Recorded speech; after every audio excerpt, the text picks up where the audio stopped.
replays out later tonight to our subscribers only. So if you're not subscribed to the channel, you want a chance at some of the sickest replays with Jaedong and Joxi and True and Solar and Gumiho, etc. Or no, not Gumiho, sorry, I mean Yoda. Do make sure to hit that sub button. Lots of other benefits, of course, but that's going to be the biggest selling point for recent days. We can also take our VODs off of subscriber only mode. We had that because Solar was hoping to get a bit of an edge in his SSL match by not letting his opponents study up on him, but I think I have to go turn that off still, so my mistake on that, guys. But anyways, it's the finals. Enough about that. It's the OlimoLeague, and spawning here in the top right corner of the map, it's going to be the blue Terran player, Gumiho. The bottom left as the red Terran, it's Fruit Supernova. So I like that move. I can't imagine this is one of those you do it twice things, though, because it is on the back end of being low in the series. You're on the back end of being almost out of this tournament. It was a risky gambit. It definitely paid off, but it's not one you can pull out a lot of the time, sadly. Yeah. And it's a pretty common map for it, too. Something about Daybreak. Proxy Marauders every day. Cloud Kingdom, not so much. I like to think of it more of like a fool me once scenario, right? Like, fool me once, shame on me. Fool me twice. Can't shame me again. George Bush. Anyways, as far as Gumiho goes, though, we do have the gas coming down. I mean, it does kind of suck. You lose to having the reactor come up fast like that. It's such a silly thing to consider that could cost you so much, but had that Reaper not get caught, or gotten caught, he could have put that in the bunker. There's a lot of other things Gumiho could have done, but that just went in every worst case scenario. But probably going to play it safe this game, I imagine. Yeah. It was a smart move, especially because there's been a serious lack of scouting from both these guys. Shakira's Plateau, they didn't know each other spawned, unless it is cross spawns, and we're wrong on that one, but the point is, there's no SCV scouts. They've always been depending on like a later SCV scouts, like much later, or waiting for the Banshee or the Hellions to scout, or any manner of that, not SCV. So a Proxy Marauder was really smart thing to do.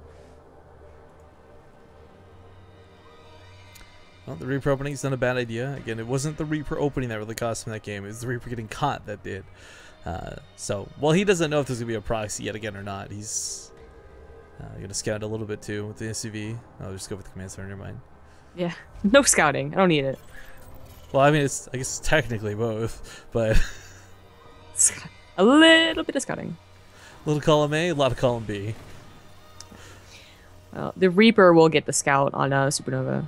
If it's going up to Banshees or the Medevac, how much gas does he have? It's always a telltale sign. Now, Supernova has an SCV hiding here. It would be awesome for some type of proxy. Probably not. It's going to go back in, see if he can get into the main. If he's a little bit lucky. He's not. Well, looks like somebody's hungry for some replays. We'll give a big shout out to Agent 25. Right there at the same time as First Blood, Agent 25, sub to the channel. Thank you for your support, kind sir. And I hope you look forward to those replays, because there's a lot of them coming. I don't know what Gumiho was waiting for with this Reaper. He got the SCV, which is... Okay, there he goes. Because he would like to scout, before the Banshee's already out, right? Like, if it's Banshees. Yeah, I mean, it's not that he was waiting for it or hesitant, per se, but it's that he was doing it at the top of the ramp rather than the watchtower. Like, get eyes on the field. But this is not gonna go well. He's gonna have to dive past it. No getting out of that. Still loses it. Did he see it? He saw it though. Did he? Yeah, he saw the tech lab. Okay. Yeah. So that's usually a pretty big tell. That's just enough to warn him that he needs to be prepared. I mean, in most builds nowadays, you go up to a starport. Marine King has a couple builds that you go up to 2 barracks first or 3 barracks first, but that's him. That's weird. So you're always gonna usually have a Viking. It's whether or not, like, how fast do you want to get a Raven. Marine King is a beautiful butterfly who is unique and doesn't need your judgment, alright? He's a very consistent, beautiful butterfly who always gets second place. He's a very consistent, yes, it's like that's the design on his wings. It just spells out like consistent, like acrylic. Or, spells out second place. Ooh. Marine King is the best at, like, I went from hating Marine King because of, he, like, defeated someone I liked or something, I don't know. Jaedong debacle. Right. To not caring about him, to liking him, to just making fun of him. You don't love something until you can make fun of it, right? I love seeing Marine King. I wish he'd come back for more of the OlimoLeagues, but of course with some of the bigger stuff in Korea kicking off, we're probably going to see a couple of these guys maybe tap out until they drop out of like GSL or Spot TV. But hey, another big shout out goes out to Dog Dozer. Dog Dozer, man, that's some love. Thanks for that sub. But he's heading back home to repair that though. That's nice. There was actually a pretty good engagement. You know, you're focusing on it, but it was good for Gumiho. Better trade for him. Now he's a little bit up in well, SCV count anyways, not so much army supply. Very... Yeah, I mean, I really like that swing around with the was it the Hellions down here. I mean, it was a big difference that they just auto attacked. Gumiho probably wouldn't have taken that fight so nicely. Yeah, exactly. So he's looking in just a bit of a better position. Supernova really hasn't gone up to anything that is. I mean, I don't know what he was planning to do with those units. Maybe he was planning to try and attack somehow, or maybe they were supposed to just team up with this little tank push he's making right now. That's probably the case because it's going to be a double tank drop. Double medevac, double tank drop. There you go. So now that he has far less units for it, this is like not that good of a drop anymore, and also the defense is going to be a lot harder. I like these skins that wouldn't mind. Almost responsibly. I mean, he didn't have to. He could just walk right past it, of course, but he didn't know how long he'd be stuck in this base, and the answer is not very. He's got a couple of Vikings in the sky, but he's got nothing to really deal with this amount of Marines, much less that tank. And the tank is really hard, even if it's not against armored units. Hellions go down really quick, and he's going to lose this air fight. The Marine's going to shoot that Hellion down, or the Viking down. I wonder why he sacrificed his 2 Vikings. He must have known they would have died being over the Marines like that. It was such an unnecessary commitment, I agree. But yeah, Supernova does lose a little bit oomph with this push. In other words, 8 Marines with 2 tanks, and that's 5 Marines with 2 tanks. Still a very deadly combination. Yeah, behind he gets a 3rd CC as well, so kind of making up for that slower 2nd CC. Gumiho was actually throwing down 4 barracks long before his his 3rd command center. This drop is actually going to the natural. This makes it it makes it more powerful and less powerful. Like, it makes it more powerful because it is in such like a secluded spot. It's gonna be very hard to break, but it's on top of no production. So the worst case scenario, Gumiho does just like lift and run away. The SCVs are actually not going to die to the tank fire. They all got into the dead zone. They're so flipping fast. Well, never mind. The only thing they're dying to are the Marines, but this tank has probably been the most ineffective tank drop I've seen in this version. But with another auto turret Horasco in the main, I mean, he still kills 13 SCVs at the end of the day. Not a useless attack by any stretch of the imagination. Yeah, that ended up being really well, or going really well despite the early no SCV losses.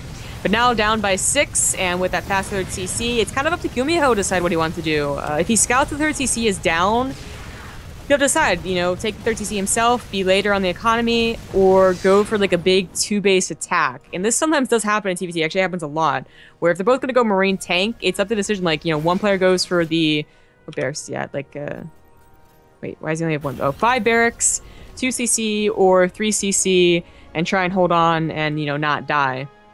Oh, somebody's gonna go mech. Okay, I should have expected that.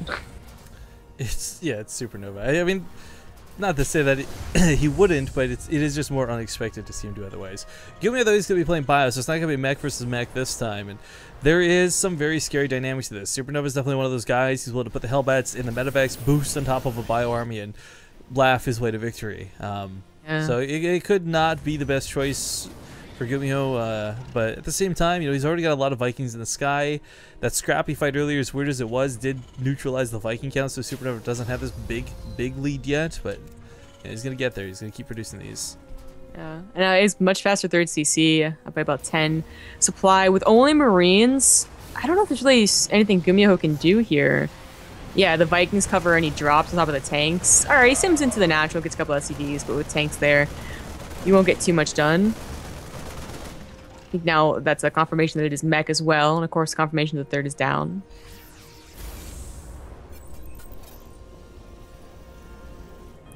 Well, Gumiho's a little bit trailing behind, but I mean, he has been for a little bit. Not enough to, I'd say, offset him for the game, but definitely catch up on that SV count. Meanwhile, Supernova's able to throw in his double armory. He's got a lot of breathing room. He's been attacked twice now and never really taken so much damage from it. For Gumiho's sake, I mean, he's trying a little bit hard and not getting much reward for it. Yeah. There's just not much he can do with what units he had. I mean, it was a low amount of units, and there weren't any Marauders with it. So, you know, against Marine tank, maybe you could find a couple of holes. I'm pretty sure he would have. But against mech with the mass amount of Vikings and, you know, a couple of tanks, you're pretty much good to go on 3 bases. What's going on down here?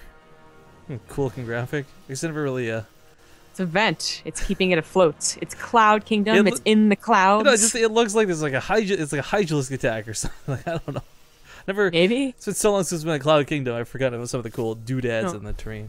Rifkin, in StarCraft 2, Hydras spit needles. Space Shark. ADD. Very ADD. What did you call it when it was here last time? Like the Sky Shark or something silly? Space Shark. No, you called it something that was like completely not Space Shark. I called it the Space Shark, and you were like, it's the Cloud Shark. Right? No, you said Cloud Shark. You said Cloud Shark. Yeah, that's right. Like, I said Cloud Shark, and he said Space Shark. Yeah, I was like, who calls it a Cloud Shark? That's ridiculous. It's not Cloud Kingdom. It's not Cloud Kingdom in space because he's a space shark. Taking that great migration of a journey, you know? He's getting a... He's discovering who he is. They're up in the clouds, so they're really not in space, are they? Well, I think I just logicked my way to victory. No, because there could be clouds of gas in space. But it's clouds obviously are not strictly limited to atmosphere. It's obviously not like... Okay, look at the clouds, man. They are I'm looking normal at the clouds, and I'm also looking at everybody in spacesuits because they're in space. They're in spacesuits underwater too. Remember the Abyssal City? Abyssal City was the weirdest stuff. But that was really cool that they had designed that to have like things float up when they died. Yeah, it is. I would love to see that come back. I do want to note that there was a drop by Supernova that got just destroyed on the top side. Oh, I missed it entirely because I am the worst observer. I'm pretty sure there's a drop because the Vikings are there. But anyways. More important was the logic discussion there about the shark. Sorry guys. Much more. When I took that break earlier, I took a lot of Tylenol, so feeling pretty good right now. Don't do drugs, kids. Stay in school. Hellbats with blue flame are gonna be a little bit scary to deal with. I mean, this is primarily Marines, not that many Marauders, so does snip off the medevac. But I mean, if these Hellbats land on top of the bio, I mean, these are gonna dissipate between a couple of good tank shots and 3 medevacs full of Hellbats. I mean, this army is so susceptible to mech, so susceptible to Supernova. Look what Gumiho is doing. Cloud Kingdom is a good 3-base mech map. The 4th base gets a little iffy, you know. But 3-base, you are pretty much covered on all aspects. Like, there's no way they're going to drop even just a couple of missile turrets. So, the chance of Gumiho finding a position like, you know, to run in or to drop, to do stuff that you would want to do with bio, very low. So we go straight up to starports. You get 2 more starports, bring up to a total of 3. I think it's on even Viking count, so that's going to really skyrocket soon. You know, Supernova is right behind him. The Gumiho is just a little bit tiny of a lead, and it might be more of a surprise to Supernova than it is to Gumiho. If he does take that air control, I mean, in a big way, that's going to be really cool to see. But at the same time, we already have 2 Ravens being produced at a time over here for Gumiho. Like, Gumiho's got Raven production. Supernova's going to have Raven production if he wants it. We are getting towards that the actual late game what TVT can be. Yeah, but it's just like, you know, I don't know if Supernova is expecting it from Gumiho, you know, but Gumiho would... Oh, he does. Never mind. He scanned the starports, so he knows. That's probably why he put down his own 2 starports. That's cool, then. Well, let's not forget, there's a little bit more emphasis on Supernova taking a good engagement here. He is on the end of his life. I mean, if he loses this game, that's it. He's out of the tournament, and Gumiho's going to win first place. So this engagement is no longer just kind of a, oh, I'm looking to win the game. Like, he's got to be thinking about the series behind this. Good drops on top of the tanks. Going to remove these from the equation right away, but Gumiho's not going back home. He's going for the trade across the other side of the map. We'll see if it goes to base trade status or not, but the Viking count is quite numerous here for Gumiho. I don't know that Supernova can necessarily win this fight. I mean, there's going to be production coming up behind this too. There's a turret shelling away at some of the medevacs. Here comes the Ravens from behind, the cavalry from above. If he had 1 Banshee out, oh, the world of difference that 1 Banshee could make. Luckily, by taking the air control, his command center also doesn't die. There's an opportunity for Gumiho. Had he not tried to counterattack, he could have probably lifted onto the tanks, but he does it now anyways. Of course, no Vikings. Go ahead, free reign. Friendly fire is going to be a hell of a thing as we watch these tanks die to their own shots. Of course, if they ignore the bio, the Marines will chip away at the tanks. Hellbats are trying to keep this guarded, but normally you've got like 14 or 18 Hellbats here, not just 2, so Gumiho cleans up Supernova's army. At the end of the day, though, Supernova did clear out this 3rd base. He killed a lot of SCVs with the natural, 35 SCVs down, and quite frankly, Gumiho's flying in the air with a burning command center, or was. So not exactly in a fantastic spot coming out the back end of this, and Supernova took a lot of good fight right there. Yeah. And he is trying to compensate for losing out on that Viking war. Doesn't really have to compensate too much, though. I mean, he's getting a Thor, but his Viking production is a lot better because he actually has an economy with 69 SCVs. Whereas Gumiho has really just become, you know, stifled. He can't really produce anything. This planetary is so weird to see. I keep going back to this. We haven't really talked on it too much. That's why Gumiho did not go for the base trade. He scanned ahead and saw that. Smart moves too. Blue Hellions trying to dance with the Marines, not a bad choice. Yeah, it's really nice work, actually. Gumiho is flying over here, and I think he still has the Viking lead for now, 9-7, yeah, with 2 Ravens, but that's going to change real soon. Supernova is the one still continuing on the Viking production. Gumiho, he's just trying to, like, lick his wounds, get his SV count back up, but, like, he can't go back into Viking production yet. Yeah, that's gonna be a bit unfortunate for him, but I mean at the same time, like, he retained the Ravens from earlier. He's producing more behind this, between a couple of point defense drones and even a secret missile or two. Like, he could take that sky battle pretty easily. But it's not just about the sky battle, because now there's Thors out. He's been putting Supernova that is putting turrets all over the place as well. It's gonna be harder and harder for Gumiho to take like a proper fight. Much less Doom drop. Oh Gumiho, no. There's just it's so easy to get the 3 bases, like, hold up, like, turtle up, a couple tanks, a lot of missile turrets, and Cloud Kingdom is pretty much good to go. Even if you do drop, I don't, like, there's so little, like, places you can go afterwards. You're gonna run into tanks and missile turrets somewhere, so yeah. I don't know about this. I think is the chance that he has really is to go up to a better army, so, you know, battlecruisers eventually. Would definitely love to see it get to that point, but that is one of those extremes of TVT that are really hard to pull off. And it's usually the bio player you actually end up seeing go battlecruisers rather than the mech. Again, trying to capitalize on the fact that there's usually not that much anti-air, but yeah, it's kind of the Sky Terror in late game. Whether it's actually to use something like battlecruisers or banshees, it's the control that gives the tanks vision. It's so important. It's so critical to the matchup. I wonder if there's any, like, direct line into the main. If he can get to the main and kill production, that is his best Doom drop opportunity. Anywhere else, and I just don't think it'll do that much. Well, Supernova has a ridiculously large standing army. For Gumiho to ever take a head-on engagement, I actually don't know that he could take a good fight. I even like this, you know, littering turrets. He leapfrogs across the map. I mean, he expands at the same time. Supernova, I would give the edge so far as being control of the game, but that doesn't mean he's going to win it. I wanted to point out that Gumiho has stopped his bio upgrades, so he is stuck on 2-2. You know, obviously this is going more and more to a Viking war, Secret but missiles on the Secret tanks. missiles on top of the Vikings as well! Okay, he moves the Vikings. Okay, so he loses the tanks, and that kind of sucks, but actually that's really bad. He's got 2 more on the backside. Vikings are going to win the air fight, but even if he lands the Vikings, taking on this amount of bio is going to be quite difficult. For Supernova's sake, it might be best just disengaging after picking off the medevacs. Well, actually, the reinforcements engage with the front line. Yeah, the Hellbat's coming in to save the day. Now the Vikings going to land. There's still a couple of bio units left, but yeah, he's going to lift up, stay safe.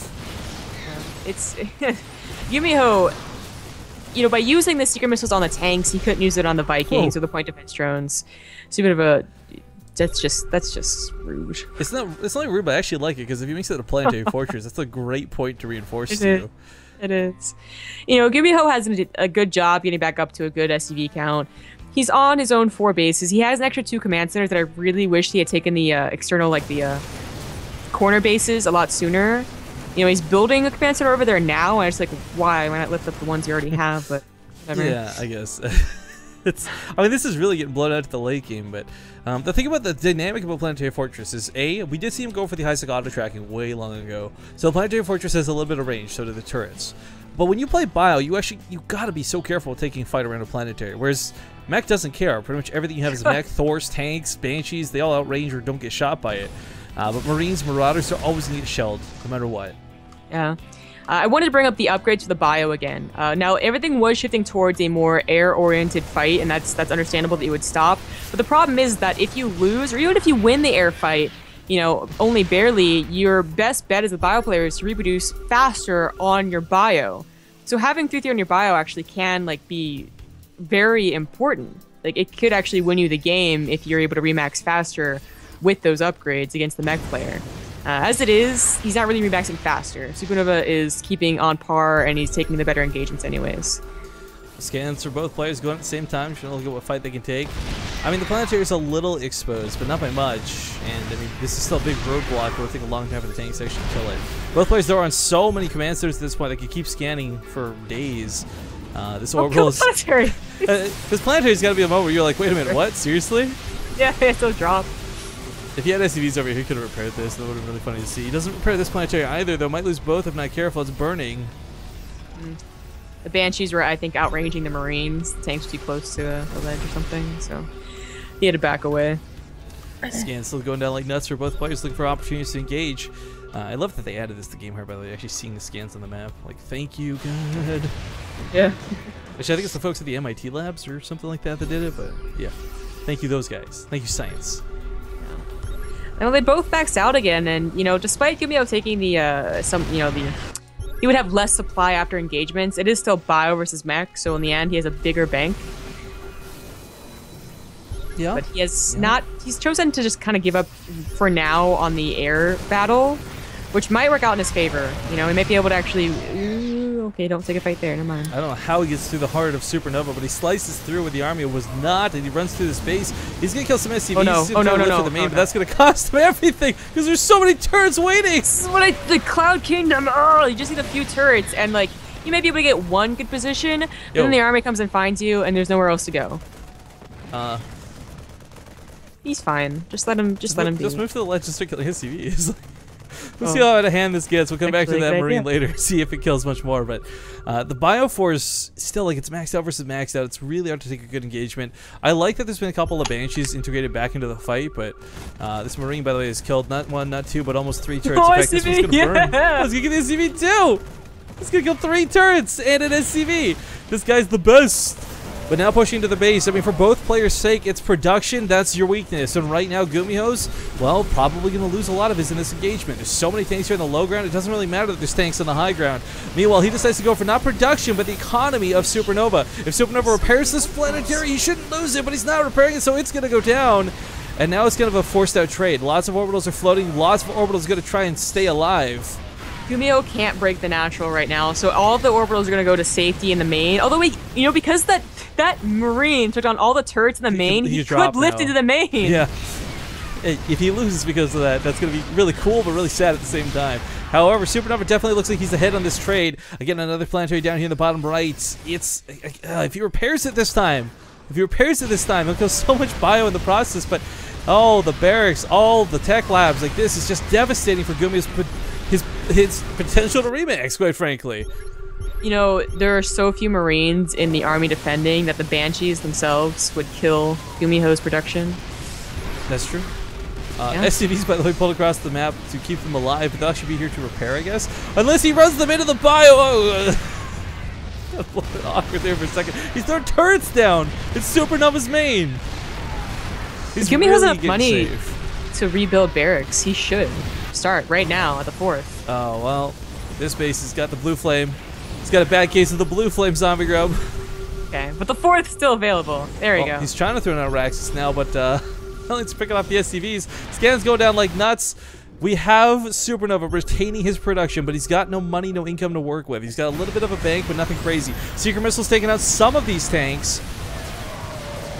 But trying to break this, we got Point Defense soaking up a lot of those Marauder shots, and even if the Marauders kill the tanks, as you point out, there's still that air control for Supernova. He's actually going to land the Vikings. He's so confident he can take this fight. Doesn't need any air assistance whatsoever, and looks like Gumiho trying to bust up into his own main. What? Question mark? Isn't able to pull it off. If there wasn't a ledge there, if that was open terrain, he might have won.